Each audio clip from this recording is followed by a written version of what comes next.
अब हम पढ़ेंगे माइक्रोबायोलॉजी में different form of culture media. Page number 6 पर है अलग अलग फॉर्म के कल्चर मीडिया। अब कल्चर मीडिया क्या होता है वो मैंने आगे के लेक्चर में समझाया है कि बैक्टीरिया को वैसे तो हम देख नहीं सकते पर हम उसको ग्रो कर सकते हैं। उसको ग्रो करने के बाद हम लोग उसमें से उसको आइडेंटिफाई कर सकते हैं। तो ग्रो करने के लिए हमको उसको खुराक देना पड़ता है, न्यूट्रिएंट देना पड़ता है।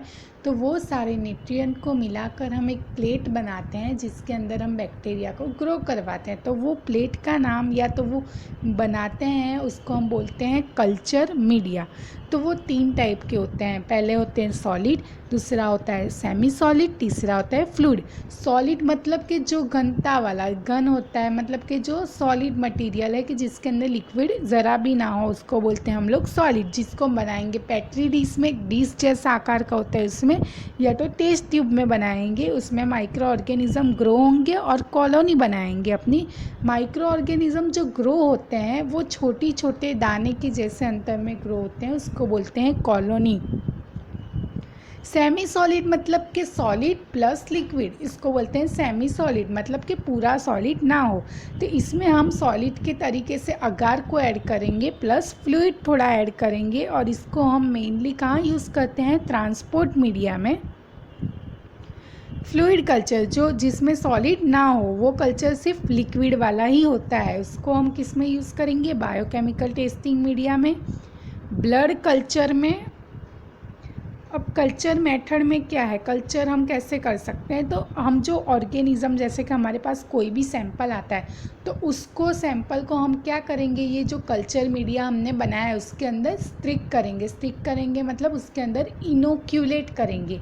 उसके अंदर जो हम उसको स्टिक कर रहे हैं, उसके अंदर एंटर कर रहे हैं, उसकी प्रक्रिया का नाम है इनोक्यूलेशन। तो introducing micro organism into culture media and inoculum is the material used in inoculation. Inoculation का मतलब क्या होता है कि जो माइक्रो ऑर्गेनिज्म होता है बैक्टीरिया, जिसको हम कल्चर मीडिया में एंटर करते हैं। अब इनोक्यूलेशन हम किससे करेंगे, तो इनोक्यूलेशन हम करेंगे इनोक्यूलेट नीडल और लूप के मदद से। जो एक नीडल आता है वो, या तो फिर निक्रोम वायर लूप आता है, निक्रोम वायर लूप, जिसके मदद से हम कल्चर को ट्रांसफ़र करते हैं, स्पेसिमेन को ट्रांसफ़र करते हैं मीडिया के अंदर, जो एकदम स्ट्रेट वायर होता है जिसमें हम सैंपल को ले सकते हैं। अब है कि सैंपल कलेक्शन, ये जो कल्टीवेशन ऑफ माइक्रो ऑर्गेनिज्म है, इसका कोई वो मेन टॉपिक नहीं है, इसको आप स्किप कर सकते हो क्योंकि हमने इसके बारे में आगे पढ़ लिया है। अब सेकंड है sample collection and transportation and storage. अभी सैंपल को कैसे कलेक्ट करना है, कैसे ट्रांसपोर्ट करना है और कैसे स्टोर करना है। तो कौन कौन से सैंपल को, जैसे कि अभी हम सैंपल को माइक्रोबायोलॉजी में कलेक्ट होता है फिजिशियन या तो नर्सिंग स्टाफ के मदद से, बराबर। We have to provide them, उनको हमको क्या प्रोवाइड करना है, स्पेसिमेन कलेक्शन, उनको जियो ट्यूब चाहिए वो, कंटेनर चाहिए वो, स्टराइल स्क्रू कैप चाहिए, बॉटल चाहिए, या तो मीडिया चाहिए, या तो सिरिंज चाहिए, या needle, what ever they want, उनको हमको प्रोवाइड करना है। कलेक्शन के बाद कैसे हमको उसको स्टोरेज करना है और कैसे उसको लैब में पहुंचाना है। प्रिजर्व कैसे करना है, मतलब प्रिजर्वेशन मतलब कि बैक्टीरिया होते हैं उसको वो कील ना हो सके, क्योंकि वो नॉर्मल टेम्परेचर पे हम उसको ज़्यादा देर रखते हैं तो वो कील हो जाते हैं, इसीलिए उसको हमको बचा के रखना होता है, उसको बोलते हैं प्रिजर्वेटिव, मतलब कि वो ख़राब ना हो सैंपल। तो ब्लड है, CSF है, यूरिन, स्टूल मतलब कि टॉयलेट का सैंपल होता है, रेक्टल स्वॉब गले का सैंपल होता है,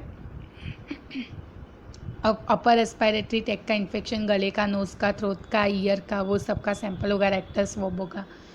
तो अभी ब्लड को जैसे कि 10 ml लेना है, 50 ml ग्लूकोज के अंदर ग्लूकोज का ब्रोथ बनाएंगे जिसके अंदर बैक्टीरिया को खाना मिलता रहे, और 10 मिनट के लिए रखना है।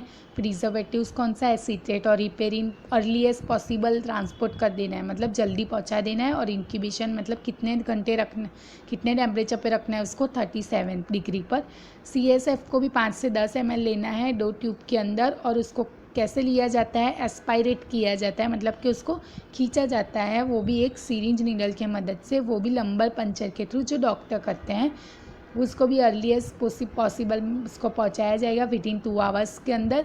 और उसमें जो बैक्टीरिया सबसे ज़्यादा मिलते हैं CSF में एंड मेनिंजाइटिस होता है। यूरिन का भी ऐसा ही है। फर्स्ट मॉर्निंग का सबसे पहला सैंपल, मिड स्ट्रीम मतलब बीच वाला सैंपल, मॉर्निंग का सबसे पहला सैंपल पर जो सैंपल जो डिस्कार्ड हो रहा है तो पहला थोड़ा आगे का सैंपल डिस्कार्ड करके बीच वाला यूरिन उसको कलेक्ट करना है। उसको फ्रीजिंग टेम्परेचर में रखना है। स्टूल को भी वैसे ही रखना है। और जो आई, ईयर, नोज, थ्रॉट होता है उनको स्टराइल स्वॉब से, स्वॉब मतलब एक डंडी होती है उसके ऊपर कॉटन का थोड़ा ग्रू बनाया जाता है राउंड जैसा रेक्टम के, जिसके मदद से हम उसका सैंपल कलेक्ट कर सकें। लोअर रेस्पिरेटरी में स्पूटम को फर्स्ट मॉर्निंग का कफ लेना है, वो भी वाइड माउथ बॉटल के अंदर, जिसके अंदर ऑलरेडी पहले से कोई केमिकल ऐड रहता है। केमिकल का नाम क्या होता है? 25 ml सिटाइल फिरिडीनियम, जो पहले से ऐड होता है। वैसे ही पस का भी है, प्लूरल फ्लूइड का। ये सारे बॉडी फ्लूइड है कि जो हम लोग ज़्यादा नहीं लेते, वो डॉक्टर ही कलेक्ट करते हैं, हमारे पास सिर्फ लैब में कल्चर के लिए आता है।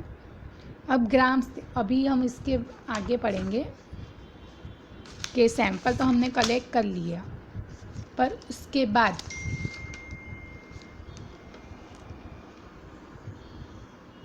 एडिशनल इन्फॉर्मेशन के देखेंगे कि सिलेक्शन कैसे, हम मीडिया को कैसे सिलेक्ट करते हैं, फिर उसको आइसोलेट कैसे करते हैं, उसको स्टिक कैसे करते हैं, स्टिकिंग मेथड आती है उसके अंदर।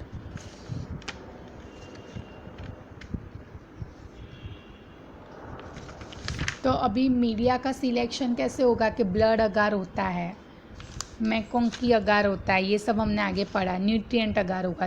3 मीडिया हम लोग यूज़ करेंगे ऑर्गेनिज्म को ग्रो करवाने के लिए। ऑर्गेनिज्म जब भी मैं बोलूँ उसका मतलब बैक्टीरिया ही होगा, कि बैक्टीरिया को ग्रो करवाने के लिए। तो ब्लड अगार में क्या होगा? ब्लड होगा प्लस अगार होगा। तो इस तरह न्यूट्रिएंट अगार इज एडेड और blood enrich the growth. Blood होगा, जो ब्लड अगार में जो ब्लड होता है वो क्या करता है? एनरिच करेगा ग्रोथ ऑफ बैक्टीरिया, जो बैक्टीरिया उसके ग्रोथ को बढ़ाएगा। मैकोंकी में क्या होगा कि it is selective media. Selective media मतलब कि एक ही ऑर्गेनिज्म को ग्रो होने देगा और दूसरे ऑर्गेनिज्म को नहीं होने देगा। तो selective media for gram negative bacteria, मतलब सिर्फ इसमें ग्राम नेगेटिव बैक्टीरिया ही ग्रो होंगे, ग्राम नेगेटिव ऑर्गेनिज्म ही हम देख पाएंगे। Discuss the gram negative lactose fermenting from gram negative lactose non fermenting. अब इसमें भी वो डिफ्रेंशिएट करेगा कि जो ग्राम नेगेटिव है उसमें से कौन से लैक्टोज फर्मेंटिंग है और कौन से लैक्टोज नॉन फर्मेंटिंग है।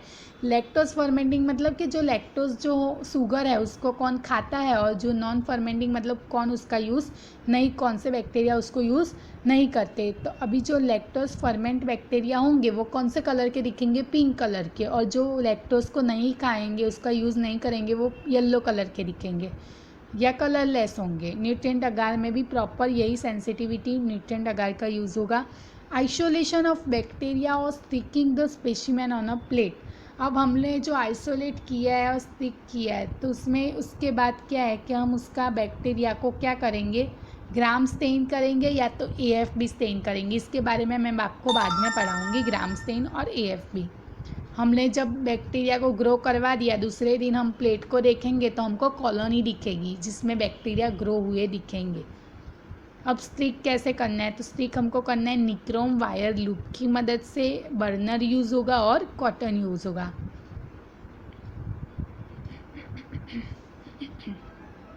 अभी प्रिंसिपल क्या है? By sticking the bacteria on a plate, by sticking the bacteria on a plate we provided them food. मतलब कि हमको बैक्टीरिया को ऐसे प्लेट में स्टिक करना है कि जहां हम उसको खुराक प्रोवाइड कर सके, फूड प्रोवाइड कर सके आउटसाइड द बॉडी, बॉडी के आउटसाइड। मतलब कि हमने लैब के अंदर उसको ग्रोथ करवाया है। इसको बोलते हैं in vitro condition. They can grow and multiply easily, मतलब अच्छे से ग्रो भी हो जाए, मल्टीप्लाई मतलब कि ज़्यादा उनकी संख्या में बढ़े। प्रोसीजर क्या है? तो clean the working space with the absolute alcohol with the help of cotton. Cotton की मदद से हम जहाँ काम कर रहे हैं उसको क्लीन करना है। लाइट द बर्नर, बर्नर को क्या करना है? साफ करना, ऑन करना है। हीट द वायर लूप, जो वायर लूप है उसको हम पहले गर्म करेंगे। गर्म क्यों करेंगे? क्योंकि वो वायर लूप हम उसके बाद सैंपल में डालेंगे। तो वायर लूप के ऊपर कोई भी बैक्टीरिया होना नहीं चाहिए, तो हीट के मदद से हम क्या कर देते हैं, उसको जला के जितने भी बैक्टीरिया हैं उसको किल कर देते हैं। उसके बाद थोड़ा ठंडा हो जाए, उसके बाद हम सैंपल में डालेंगे तो हमको करेक्टली पता चले कि पेशेंट को इसका इन्फेक्शन हुआ है, या तो फिर हमने आगे जो वायर लूप यूज़ किया उस पर ऑलरेडी जो 3-4 बैक्टीरिया प्रेजेंट होंगे, तो हम अच्छे से आइडेंटिफाई नहीं कर सकते कि पेशेंट को किसका इन्फेक्शन हुआ है, क्योंकि हमारा जो सैंपल है उसके अंदर दूसरा बैक्टीरिया मिक्स हो गया। इसीलिए हम पहले क्या करेंगे, वायर लूप को गर्म कर लेंगे और उसको प्लेट के ऊपर सैंपल को लेके स्टिक कर देंगे और प्लेट को बंद करके फिर हम 24 घंटे के लिए इंक्यूबेटर में, इंक्यूबेटर एक ऐसा मशीन है कि जो प्लेट को या तो बैक्टीरिया को एक ऐसा टेम्परेचर प्रोवाइड करता है कि जिसके मदद से बैक्टीरिया आराम से ग्रो हो सके। अब क्या है, 2 टाइप की स्टिकिंग होती है, एक होती है डायरेक्ट स्टिकिंग और एक होता है इनडायरेक्ट स्टिकिंग। डायरेक्ट में क्या है, take the specimen, make the primary inoculum, spread it zigzag manner throughout the plate. Zigzag manner मतलब जो जेड बनाते हैं ना हम लोग, इंग्लिश का अल्फ़ाबेट जेड है, बस वही मैनर पे हमको सैंपल को लगा देना है। लूप लेना है, लूप को सैंपल में डालना है। अब लूप के ऊपर सैंपल आ गया, प्लेट को खोल के जैसे ड्राइंग करते हैं वैसे जेड का ड्राइंग कर देना है सैंपल का। इनडायरेक्ट में क्या है, make the primary inoculum from the sample, then stick 3-4 lines, again from that line stick another. मतलब इसको बोलते हैं हम in simple in easily 4 flame method. मतलब इसमें क्या करना है कि सैंपल को लेना है, अभी इसको जिगजैग नहीं बनाना, इसका है ना 4 पार्ट कर देना है। तो पहले पार्ट में हमको सैंपल का ड्रॉप रख देना है और फिर वो ड्रॉप को खींच के हॉरिजॉन्टली 4 लाइन बनानी है। वो 4 लाइन बनाने के बाद जो फर्स्ट लाइन कंप्लीट हुई उसके एंड से दूसरी लाइन बनानी है, वैसे 4 लाइन, फिर उसके एंड से तीसरी 4 लाइन। तो मैं इसका जो फ़ोटो है वो आपको इस वीडियो में प्रोवाइड कर दूंगी, तो आपको पता चल जाएगा कि एग्जैक्टली कैसे बनाना है। अभी कॉलोनी कैरेक्टर, तो कॉलोनी आएगी वो दूसरे दिन, उसका कैरेक्टर देखना है कि साइज़ कौन सी है, छोटी है, मीडियम है या बिग है कॉलोनी। उसका शेप देखना है कि राउंड है, इरेगुलर है या रिजॉइड है। फिर ओपेसिटी देखनी है कि वो ट्रांसपेरेंट है या ओपेक है, क्या कौन से दिखने में कैसा है उसका opacity.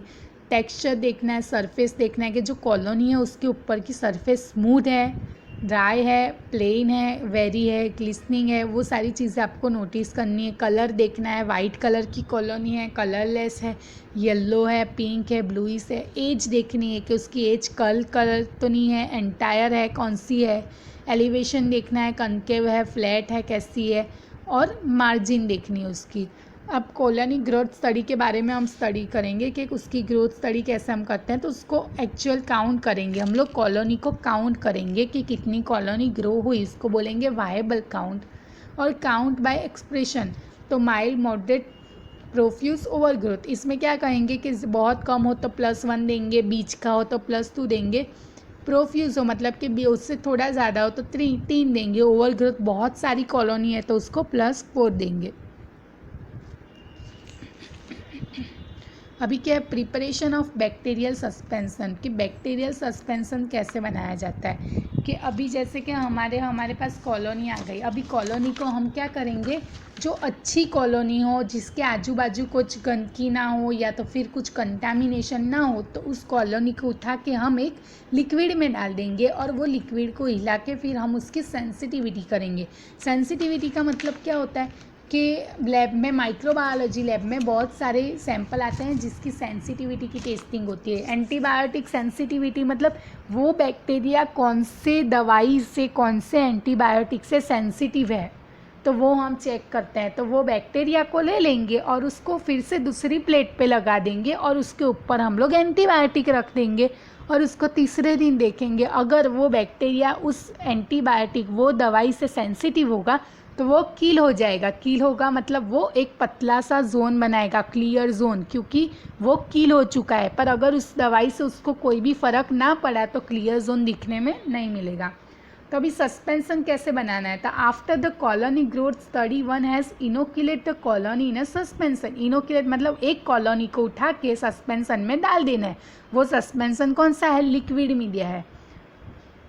Observe the growth on a both plate. If gram positive organism present, inoculate the colony from BAB plate and same time of colony will be gram stain. जो अगर ग्राम पॉजिटिव मिला तो उसको हमको किस में इनोक्यूलेट करना है, BAB प्लेट के अंदर, ब्लड अगार के अंदर।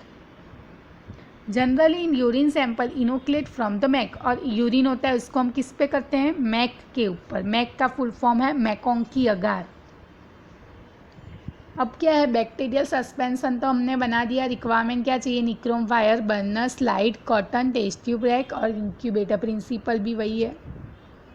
To make the bacterial suspension and growth liquid media, it will be enhance the growth of colony. जो लिक्विड मीडिया होता है उसके अंदर क्या होता है, खुराक होता है, फूड होता है, कि जो क्या करेगा, बैक्टीरिया होगा उसके ग्रोथ को एनहांस करेगा, बढ़ाएगा।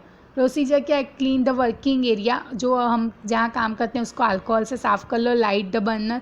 फिर जो स्टरीलाइज करना है निक्रोम वायर को, कैसे, हीट के मदद, स्टरीलाइज मतलब अच्छा क्लीन करना, जिसको हीट के मदद से क्लीन करेंगे। Bring the nutrient broth tube, जो ट्यूब हम लेके आएंगे और उसको रखेंगे RT मतलब रूम टेम्परेचर, और उसको 10 मिनट के लिए रखेंगे और फिर उसके बाद उसको सेक करेंगे 5 मिनट के लिए अपने हैंड से।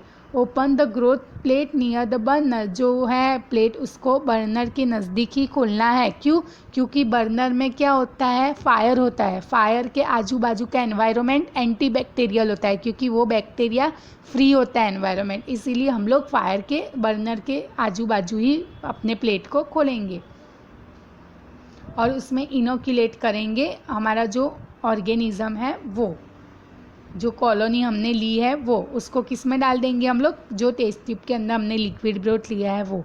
और ट्यूब को हम इंक्यूबेटर में 4 से 5 घंटे के लिए 37 डिग्री सेल्सियस पे रख देंगे, और वही कॉलोनी का हम ग्राम स्टेन भी करेंगे। और फिर वो ग्राम स्टेन करने के बाद क्या करेंगे, उसके ऊपर 1 ड्रॉप ऑयल रख देंगे और उसको ऑयल इमर्जन में देखेंगे 100x पर।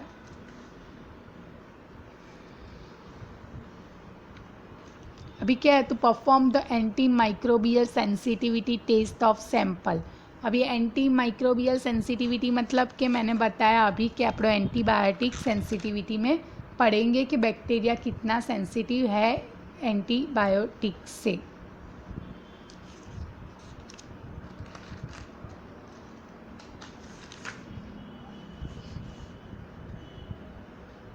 During the incubation anti microbial agent diffuse, जब हम इंक्यूबेशन में रखते हैं तो जो एंटी माइक्रोबियल एजेंट होता है, जो दवाई होता है, वो अपने जगह से डिफ्यूज़ होता है, मतलब फैलेगा अगर के अंदर, और जहाँ जहाँ कॉलोनी होगी वहाँ वहाँ बैक्टीरिया की तरफ जाएगा और अपनी एक्टिविटी स्टार्ट करेगा। अगर बैक्टीरिया उस दवाई से, उस एंटीबायोटिक से सेंसिटिव हो गया, मतलब कि उससे किल हो गया, तो वो क्लियर जोन देगा। अगर नहीं हुआ तो कोई जोन प्रोडक्ट नहीं आएगा।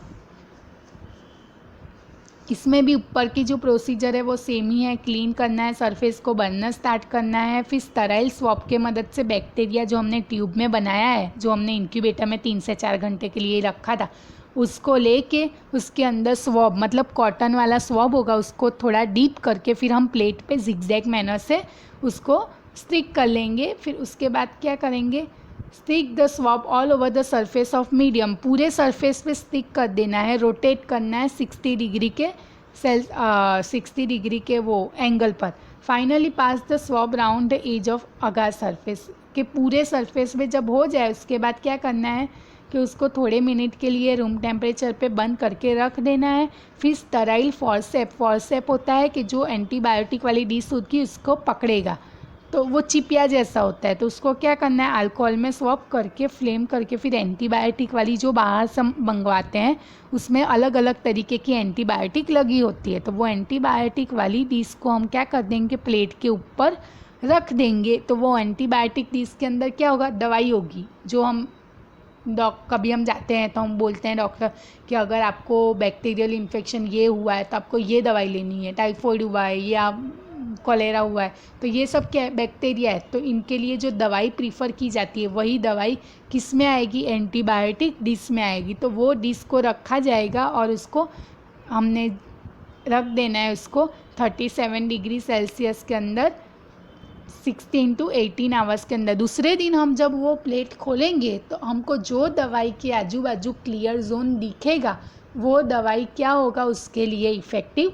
होगी। आफ्टर द ओवरनाइट इंक्यूबेशन के बाद plate from the back side of plate without the opening the lead, presence of sunlight. उसको ओपन करना है कि हम उसको क्लियरली देख सके, विदाउट ओपनिंग, ओपन नहीं करना है और हमको उसको सनलाइट के अंदर देखना है। तो उसमें हमको जोन अच्छे से दिखेंगे। क्लियर जोन मतलब आजू बाजू का एरिया साफ हो जाना चाहिए। Inhibition zone is lysis of inhibition, जो जोन बोलते हैं उसको क्या बोला जाता है, इनहिबिशन। इंग्लिश वर्ड है इनहिबिशन, मतलब रोकना। तो इनहिबिट करना उसको क्या कहते हैं, lysis of bacterial cell wall. Lysis मतलब किल कर देना, लाइस कर देना बैक्टीरिया को। If the zone is small, अगर जोन छोटा हो तो antibiotic are effective, vice versa, मतलब कि चल सकता है उसके थोड़े प्रमाण से, मतलब कि ज़्यादा वो इफ़ेक्टिव नहीं है। पर जोन बड़ा हो तो वो अच्छी तरीके से इफ़ेक्टिव है।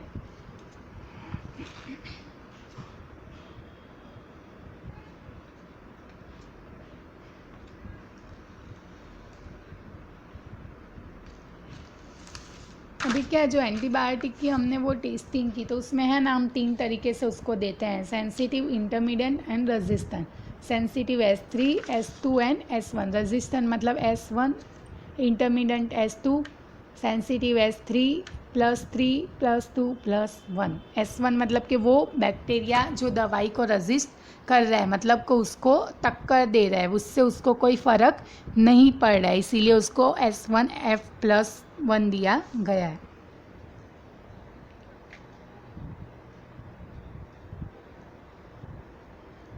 अभी जो हमारे पास सैंपल आता है, अभी इतना याद रखना है कि माइक्रोबायोलॉजी में कभी भी सैंपल आएगा तो 3 दिन की प्रोसीजर होती है। पहले दिन क्या होगा, जो सैंपल होगा उसका हम ग्राम स्टेन करेंगे, AF भी करेंगे और इसको हम एक प्लेट के अंदर स्ट्रिक कर देंगे, जिसके अंदर प्लेट का नाम होगा, मैक होगा, ब्लड होगा या अगर की।